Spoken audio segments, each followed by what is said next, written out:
Very good evening, my dear students. Welcome my YouTube channel English Study 07. आज हम सीखेंगे active and passive voice. क्या सीखेंगे? Active and passive voice. ठीक है, आज एक्टिव एंड पैसिव वॉइस सीखने से पहले जीवन में सफलता अगर प्राप्त करनी है, जीवन में सफलता पाने के लिए मेहनत करना जरूरी है। यानी सफलता अगर प्राप्त करनी है तो कठिन परिश्रम भी करना पड़ेगा। सफलता का कोई शॉर्टकट नहीं होता है। ठीक है, मेहनत करनी पड़ेगी, शॉर्टकट नहीं होता है। जैसे आप लोग कहते हैं सर इसमें शॉर्ट ट्रिक बताओ या मैन क्वेश्चन पर टिक करिए, वो शॉर्ट तरीका होता है। अगर आपको सफलता पानी है, अच्छे मार्क्स लाने हैं, तो आपको जो सिलेबस होता है वो अच्छे से डिटेल में पढ़ना होगा। शॉर्ट तरीके से पढ़ना व्यर्थ हो जाता है, क्योंकि उस समय फिर कंडीशन ये आती है परीक्षा में कि जो याद किया, जो तैयार किया, वो परीक्षा में आया ही नहीं। आएगा कहां से? क्योंकि आप शॉर्ट कट अपना रहे हैं। इसलिए डिटेल से सिलेबस को अच्छे से समझकर पढ़िए। ठीक है, इसी के साथ अब आते हैं टॉपिक पर। एक्टिव एंड पैसिव वॉइस, यानी voice active and passive voice होता क्या है? एक्टिव वॉइस किसी वर्ब को एक्टिव वॉइस में कहा जाता है। कब कहा जाता है? जब कोई व्यक्ति या वस्तु सब्जेक्ट के रूप में कुछ करता है। यानी उस समय हम किसी वर्ब को एक्टिव वॉइस में कह सकते हैं जब सब्जेक्ट या वस्तु किसी कार्य यानी किसी एक्शन को करते हैं, उस समय हम एक्टिव वॉइस में कहते हैं।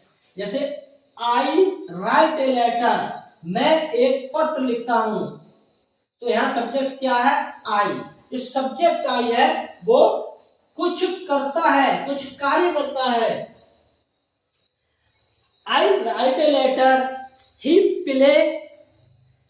Pledge cricket in the ground. अब इसमें ही क्या करता है? क्रिकेट खेलता है। उसी प्रकार से सी सिंग्स ए स्वीट सॉन्ग, वह एक मधुर गीत गाती है, तो इसमें सी करता है तो वह गाती है। तो ठीक है, एक्टिव वॉइस में सब्जेक्ट होगा वो कुछ ना कुछ कार्य करता अवश्य है। और पैसिव वॉइस में क्या होता है? जब कोई व्यक्ति या वस्तु सब्जेक्ट के रूप में कार्य नहीं करता है। एक्टिव में क्या था? कार्य करता है सब्जेक्ट या सब्जेक्ट के रूप में, लेकिन पैसिव में क्या होता है? ये सब्जेक्ट के रूप में कार्य नहीं करता है, बल्कि क्या करता है? बल्कि किसी व्यक्ति या वस्तु के द्वारा किए गए कार्य का परिणाम भोगता है। अर्थात वो स्वयं कार्य नहीं करता है, बल्कि उस कार्य को सहन करता है। अब देखिए, a letter is written by me. अब इसमें सब्जेक्ट हमारा है ए लेटर, तो letter is written by me, एक पत्र मेरे द्वारा लिखा जाता है। अब सब्जेक्ट क्या है? लेटर। तो क्या लेटर इसमें कार्य कर रहा है? लेटर कोई एक्शन कर रहा है? नहीं कर रहा है। एक्शन कौन कर रहा है इसमें? ऑब्जेक्ट। ठीक है, कार्य कौन कर रहा है? ऑब्जेक्ट। और सब्जेक्ट उस कार्य को क्या करता है? परिणाम भोगता है। ठीक है, समझे? अब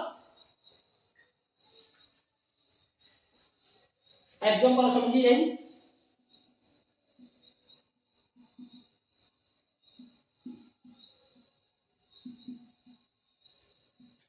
सी सिंग्स ए स्वीट सॉन्ग, वह एक मधुर गीत गाती है। यहाँ पर सी जो है सब्जेक्ट है, ये कार्य कर रहा है। सब्जेक्ट क्या करता है? एक मधुर गीत गाता है। अब इसको पैसिव में ले जाएंगे तो हो जाएगा ए स्वीट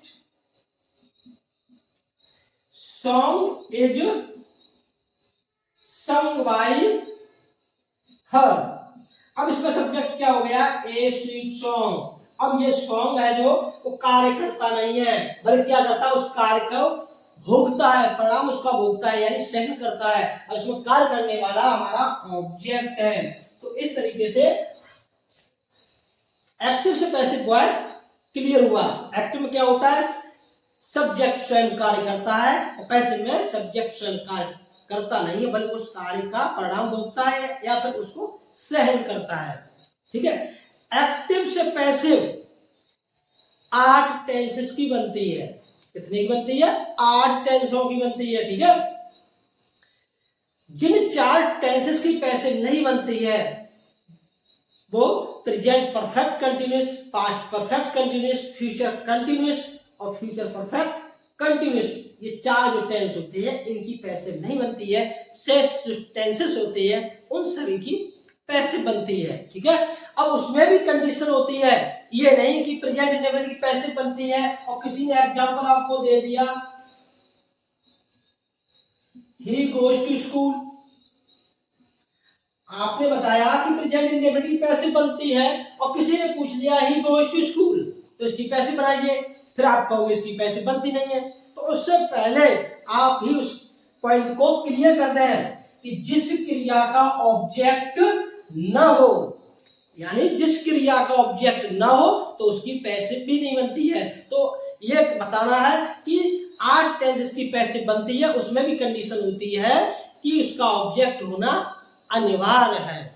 ठीक है, यानी ट्रांजिटिव वर्ब होने पर पैसिव बनेगी, इंट्रांजिटिव वर्ब होने पर पैसिव नहीं बनेगी। ठीक है, इस बात को अच्छे से याद रखना, न फिर कोई पूछे इंट्रांजिटिव वर्ब दे दे और आपसे कहे कि पैसिव बनाए तो आप पैसिव नहीं बना पाएंगे। ठीक है, इस बात पर विशेष ध्यान दें।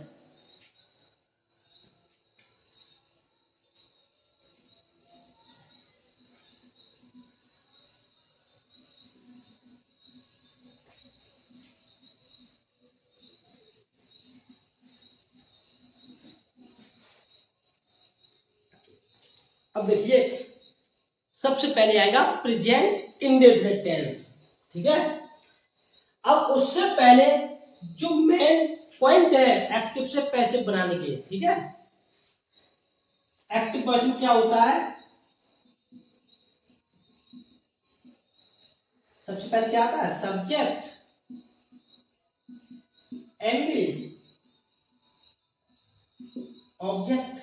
ठीक है, पैसिव में क्या होगा? पैसिव में क्या करेंगे?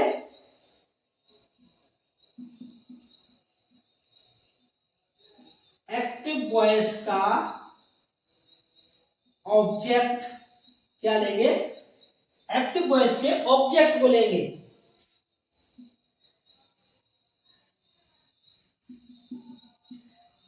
हेल्पिंग वर्ब होगी, उसके साथ साथ मेथड होगी, बाई आएगा, उसके बाद एक्टिव वॉइस का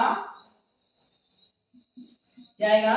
सब्जेक्ट आएगा। इस तरीके से एक्टिव में सब्जेक्ट एम बी ऑब्जेक्ट, ऐसे में एक्टिव वॉइस का object, helping verb am method, by active voice का सब्जेक्ट। ठीक है, ये फॉर्मेट होगा। अब आती है बात टेंसेस की, तो सबसे पहले आएगा प्रेजेंट इंडेफिनिट टेंस। तो हेड डालेंगे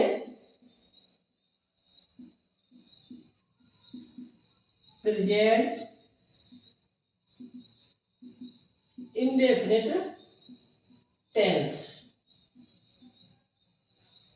देखिए, सबसे पहले आएगा positive,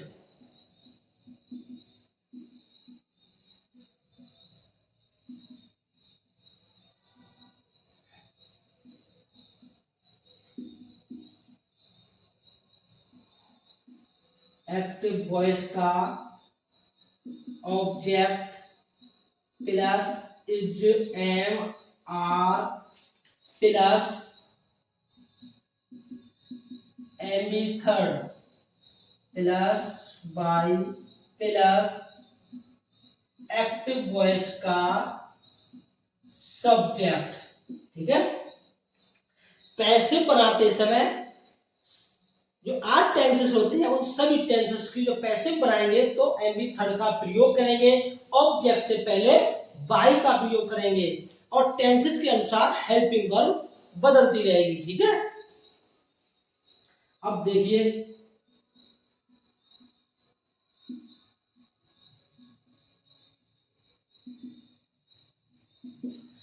Ram pledge cricket, Ram cricket खेलता है। अब इसमें कार्य कौन कर रहा है? राम। खेलता कौन है? राम। अब पैसिव बनाएंगे तो हमारा जो स्ट्रक्चर है उसमें दिया है एक्टिव वॉइस का ऑब्जेक्ट। तो एक्टिव वॉइस का ऑब्जेक्ट क्या हुआ? ये तो हमारा हुआ सब्जेक्ट, ये हुई हमारी एमबी फर्स्ट, ये हुआ हमारा ऑब्जेक्ट। हमें चाहिए क्या? एक्टिव वॉइस का ऑब्जेक्ट। तो क्या है?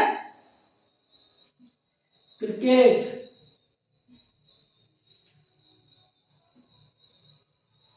अब AJMR helping verb according to new subject. New subject क्या है? क्रिकेट।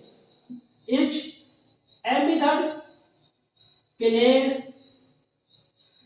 बाय एक्टिव वॉइस का सब्जेक्ट क्या है? राम। तो हमारी पैसिव क्या बनी? Cricket is played by Ram.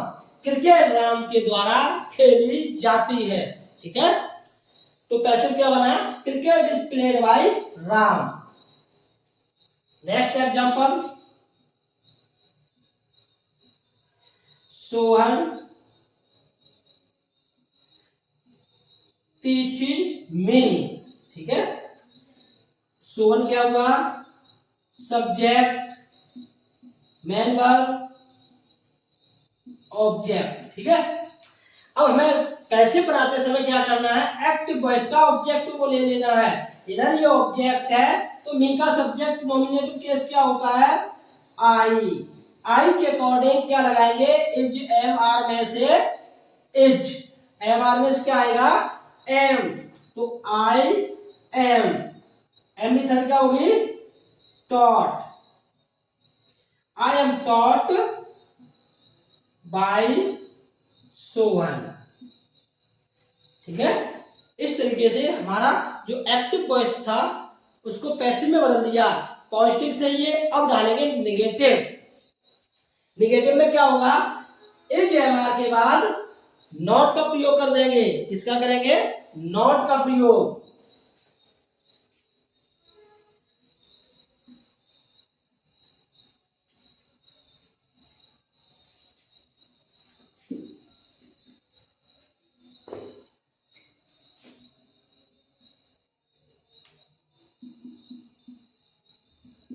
ठीक है, स्ट्रक्चर वही रहेगा, इसमें नॉट का प्रयोग कर देंगे। इसके बाद हेल्पिंग वर्ब के बाद। ठीक है, जैसे Gopal does not do his work. अब ऑब्जेक्ट हमारा हिज वर्क है तो हिज वर्क, अब इसमें डज नॉट जो दिया है उसमें डज को हटा देंगे। डज की जगह क्या आएगा? Helping verb is am are में से। अब हिज वर्क है सिंगुलर नाउन, इसलिए आएगा इज। निगेटिव है तो नॉट, डू की third form done plus by. अब क्या आएगा? ऑब्जेक्ट। ऑब्जेक्ट किसको बनाएंगे? सब्जेक्ट को। सब्जेक्ट क्या है? गोपाल, तो बाई गोपाल। ठीक है, तो हमारा पैसिव क्या बना? His work is not done by Gopal, यानी गोपाल के द्वारा उसका कार्य नहीं किया जाता है। ठीक है, पैसिव में जाना या गया बेवजह लगा होता है, क्योंकि अब उस गोपाल के द्वारा उसका कार्य नहीं किया जा सकता, वो जाता है। तो इसे ऐसे भी बोल सकते थे गोपाल अपना कार्य नहीं करता है। गोपाल अपना कार्य नहीं करता है, अब पैसे बना दिया तो क्या बना? गोपाल के द्वारा अपना कार्य नहीं किया जाता है। ठीक है, निगेटिव में इज एम आर के बाद नॉट लगा देंगे। अब आता है हमारा interrogative.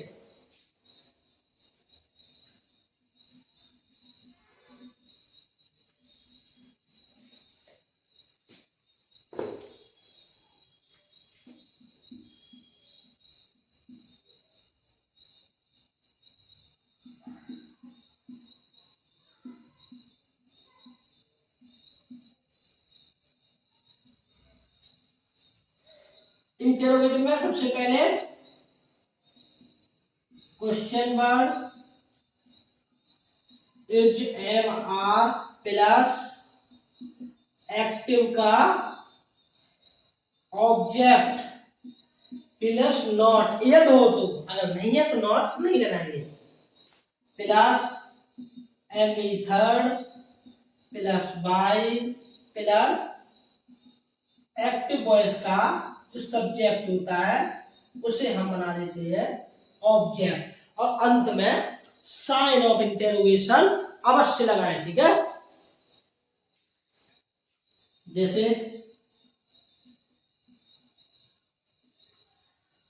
Do you right an essay daily, क्या आप प्रतिदिन एक निबंध लिखते हो, ठीक है। अब इसमें आ गया है डू, क्वेश्चन वर्ड दिया नहीं तो क्वेश्चन वर्ड को छोड़ देंगे। अब कहां से स्टार्ट करेंगे, इज एम आर से।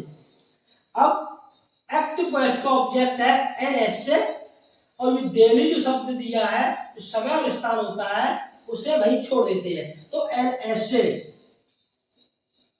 तो एन एस से के लिए क्या आएगा, इज, क्वेश्चन वर्ड दिया नहीं इसे छोड़ दिया, इज एम आर से इज आ गया। एक्टिव वॉइस का ऑब्जेक्ट हमारा है एन एस से, ठीक है। निगेटिव है नहीं इसलिए नॉट लगाएंगे नहीं। MV third, MV third written. अब देखिए डेली समय और जो स्थान आता है उसे या तो सबसे बाद में लगाते हैं या फिर बाई से पहले लगा देंगे, ठीक है। कहां लगा देंगे, या तो बाई से पहले, रिटेन डेली बाई यू, ठीक है, या फिर डेली को यहां लगा करके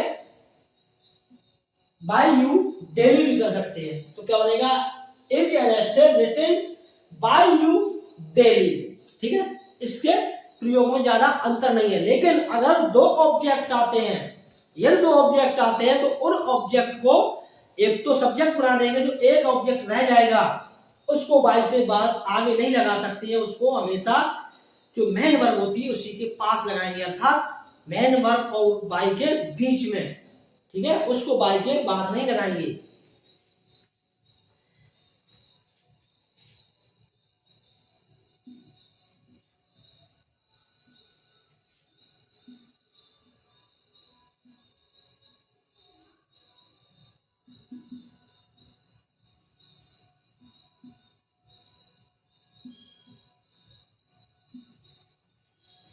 Why does she not sing a sweet song? वह एक मधुर गीत क्यों नहीं गाती है, ठीक है। अब इसमें आ गया है question word, question word Y. अब ऑब्जेक्ट हमारा ए स्वीट सॉन्ग है, तो सिंगुलर नाउन है इसलिए हम क्या लगाएंगे, is a sweet song, why is a sweet song. अब देखो निगेटिव अगर है तो नॉट लगाएंगे, तो यहां निगेटिव दिया है नॉट, तो why is a sweet song not, M V third song, वाई सी का ऑब्जेक्ट किस क्या होता है, हर, अंत में कस्टमाइजेशन, तो why is a sweet song not sung by her, ये हमारा पैसिव बना है। इसी में आता है हु वाला वाक्य, हु वाले में क्या करेंगे,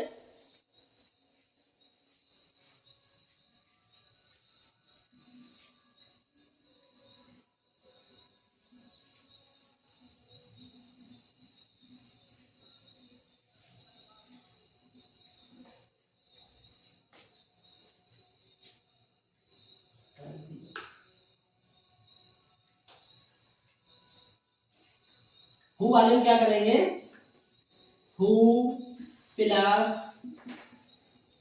is am are plus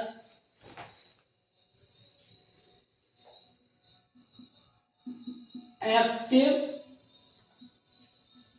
voice का ऑब्जेक्ट, ठीक है, प्लस अगर निगेटिव है तो नॉट, एम थर्ड प्लस प्रश्नवाचक चिन्ह, ठीक है। हु वाला वाक्य है तो बाय हुम से बनाएंगे, हु लिख दिया था, किससे बनाएंगे, बाय हुम से, ठीक है। By whom is MR active voice का ऑब्जेक्ट एम बी थर्ड। अब इसमें बाई बाद में नहीं आएगा क्योंकि बाई पहले आ गया है। जैसे who calls you, who calls you, आपको कौन बुलाता है। तो हु को हम बदल देंगे बाई हुम में, किसमें बदल देंगे, बाई हुम। अब हमारा जो ऑब्जेक्ट है, एक्टिव वॉइस का ऑब्जेक्ट है यू, तो यू के अकॉर्डिंग हेल्पिंग वर्ब आएगी हमारी आर। तो bye whom are you called. अब इसमें सब्जेक्ट था नहीं इसलिए बाय ऑब्जेक्ट नहीं लगेगा, तो bye whom are you called, ये हमारी पैसिव बनके तैयार हो गई। हु वाले वाक्य में by whom plus helping verb plus जो एक्टिव वॉइस का ऑब्जेक्ट होगा उसे रख देंगे, ठीक है। उसके बाद एम बी थर्ड और प्रश्नवाचक चिन्ह, ठीक है। इस तरीके से हमारा जो प्रेजेंट इंडेफिनिट टेंस था वो क्लियर हो गया है। अब इसमें 2-3 एग्जांपल करवाते हैं।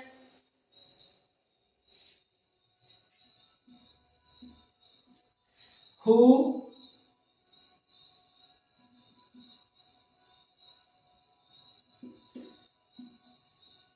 टीचेज यू हिंदी, ठीक है। ये दो ऑब्जेक्ट आते हैं, ठीक है। ये तो टेंस में दो ऑब्जेक्ट आते हैं तो पैसिव भी दो बना सकते हैं।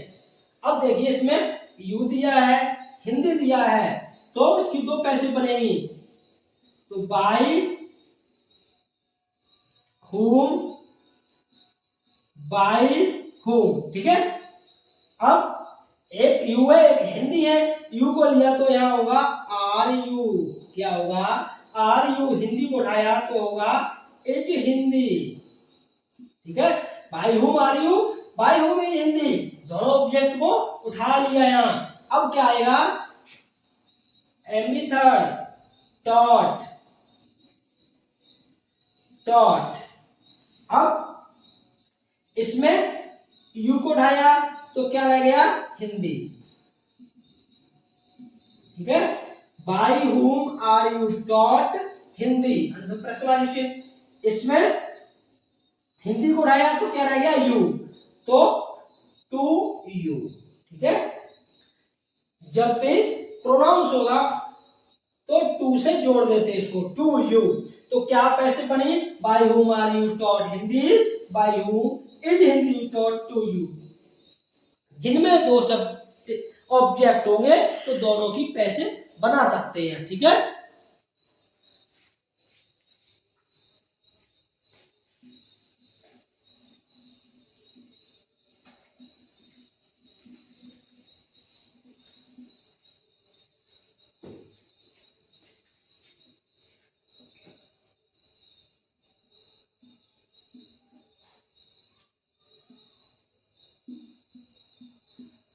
दे डू नॉट, अब एक्सरसाइज के तौर पर करा रहे हैं 2-3 example.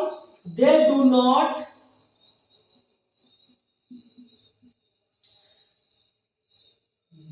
Give me my book, ठीक है। वे मेरी पुस्तक मुझे नहीं देते हैं। अब इसमें दो ऑब्जेक्ट आ गए, मी एंड माई बुक। अब दो ऑब्जेक्ट आ गए तो दो पैसिव बनेंगी।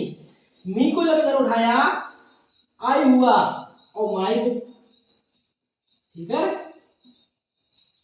दोनों ऑब्जेक्ट को, नंबर एक ऑब्जेक्ट नंबर टू, दोनों को उठा लिया। उसके बाद क्या आएगा, हेल्पिंग वर्ब, तो आई के साथ एम, माई बुक के साथ इज, निगेटिव, निगेटिव है तो नॉट, ठीक है। निगेटिव है तो not, M V third given, given, ठीक है।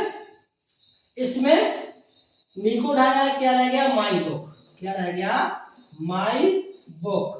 इसमें माई बुक को उठा लिया तो गिवन टू, क्या बचा, मी। बाई देखा देम, बाई देम, ठीक है। चाहे एक ऑब्जेक्ट हो चाहे दो ऑब्जेक्ट है, जो ऑब्जेक्ट वहां से उठा लेंगे वो तो इधर आ जाएगा, जो रह जाएगा दूसरा ऑब्जेक्ट उसको वहीं रहने देंगे। ठीक है, इस बात पर विशेष ध्यान देना है। आज प्रेजेंट इंडेफिनिट क्लियर हो गया है। ठीक है, आज की वीडियो में इतना ही काफी है। अगले वीडियो में प्रेजेंट कंटिन्यूअस, प्रेजेंट परफेक्ट को पढ़ेंगे।